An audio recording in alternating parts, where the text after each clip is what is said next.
بسم اللہ الرحمن الرحیم۔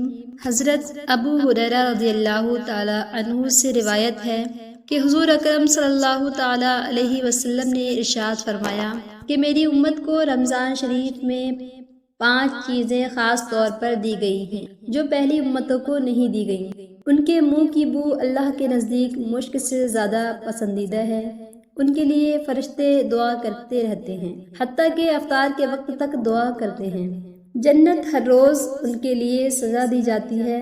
پھر اللہ رب العزت فرماتا ہے کہ ان قریب میرے نیک بندے مشقتیں اپنے اوپر سے ہٹا کر میری طرف آئیں گے۔ اس مہینے میں سرکش شیاطین قید کر دیے جاتے ہیں اور لوگ رمضان میں ان برائیوں کی طرف نہیں پہنچ سکتے جن کی طرف غیر رمضان میں جا سکتے ہیں۔ رمضان کی آخری رات میں روزہ داروں کی مغفرت کی جاتی ہے۔ صحابہ کرام رضی اللہ تعالی عنہم اجمعین نے عرض کیا، کیا یہ شب قدر ہے؟ تو آپ صلی اللہ علیہ وآلہ وسلم نے فرمایا، نہیں بلکہ دستور ہے رمضان کا۔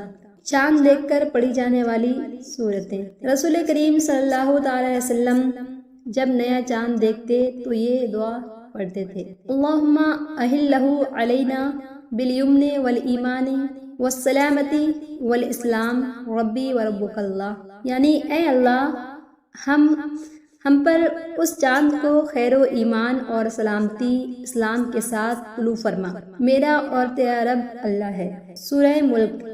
چاند دیکھ کر اس کو پڑھا جائے تو مہینے کے 30 دنوں تک وہ سختیوں سے انشاءاللہ عز و جل محفوظ رہے گا، اس لیے کہ یہ 30 آیتیں ہیں اور 30 دن کے لیے کافی ہیں۔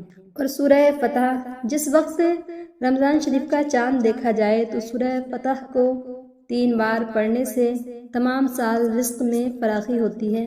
کشتی میں سوار ہوتے وقت پڑھنے سے غرق ہونے سے معمون رہتا ہے، اور جدال اور قتال کے وقت لکھ کر پاس رکھنے سے حفاظت ہوتی ہے۔ اور سورہ قدر، رمضان المبارک کی چاند رات کو مغرب کے بعد 21 مرتبہ سورہ قدر پڑھنے سے رزق میں ایسی برکت ہوتی ہے جیسے پانی اونچی جگہ سے ڈھلان کی طرف بہتا ہے۔